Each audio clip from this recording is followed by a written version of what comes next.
दोस्तों नमस्कार। बहुत सारे प्रश्न आप लोगों के आ रहे थे और वो थे तारामीरा से लेकर के कि सर हम जो दलिया बनाते हैं दूध बढ़ाने के लिए या फैट बढ़ाने के लिए या पशु को मोटा तगड़ा करने के लिए उसमें हमें तारामीरा मिलाना चाहिए या नहीं मिलाना चाहिए, कब मिलाना चाहिए कब नहीं मिलाना चाहिए, सारी बातें आज के इस छोटे से वीडियो में मैं क्लियर करने वाला हूँ। देखिए, पिछले वीडियो में हमने आपको एक ऐसा दलिया बनाना बताया था जो कि दूध बढ़ाने के लिए बहुत ही शानदार रहेगा, अडर बढ़ाने के लिए बहुत ही शानदार रहेगा अगर आप बच्चा देने से 2 महीने पहले देते हैं। जिसमें हमने बहुत सारी चीज़ें ली थी, जौ भी हमने ऐड किया था, गेहूं को भी प्राथमिकता दी थी, मक्का भी उसमें था और वहाँ पर हमने चने का दलिया और साथ में सरसों का दलिया आपको बताया था। ठीक है ना। वो सरसों का दलिया क्यों ऐड किया गया?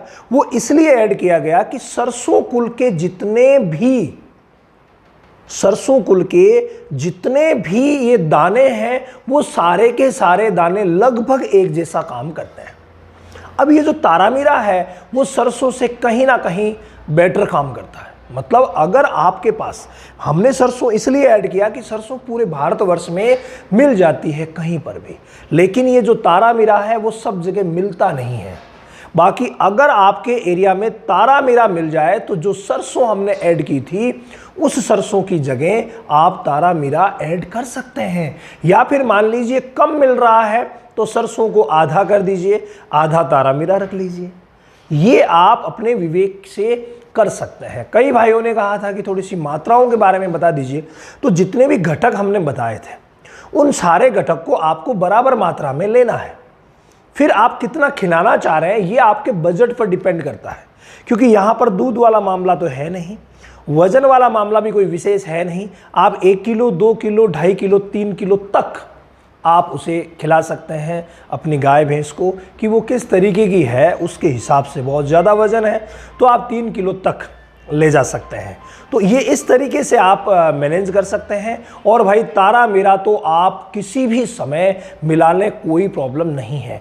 अब अगर हम बात करें गर्मी के मौसम की, तो गर्मी के मौसम में भी अगर इतने अनाज आप मिला रहे हैं, इतनी सारी चीज़ें जो भी उसमें ऐड था, तो इतनी सारी चीज़ें जब आप एक साथ मिला रहे हैं तो वहाँ पर इसकी एक मात्रा का कोई फ़र्क नहीं पड़ेगा। आप गर्मी के मौसम में भी दे सकते हैं, बस हल्का सा हमें कम रखना होता है गर्मी के मौसम में।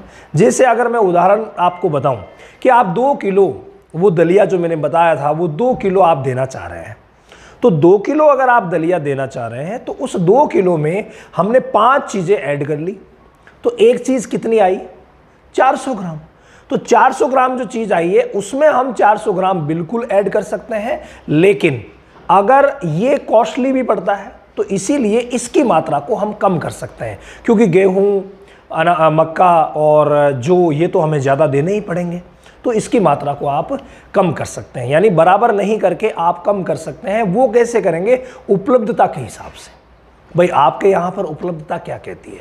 इसीलिए तारामीरा जो है गर्मी का अगर मौसम है तो 100 ग्राम के आसपास, 100 से 200 ग्राम आप रोज़ दे सकते हैं। और सर्दी के मौसम में तो कोई प्रॉब्लम नहीं है, अगर आप पूरा एक पार्ट करते हैं 400 ग्राम का 2 किलो में तो भी चल जाता है। तो सर्दी के मौसम में अच्छा चल जाता है, गर्मी के मौसम में इसकी मात्रा को हमें आधा करना रहेगा। तो इस तरीके से कब कितना खिलाना है आप लोग अच्छी तरीके से समझ गए होंगे। और ये ऐसी चीज़ है जो पशुओं के लिए तो बहुत ही शानदार है, लेकिन उपलब्ध नहीं होने की वजह से हम इसके साथ सरसों को ऐड किया करते हैं।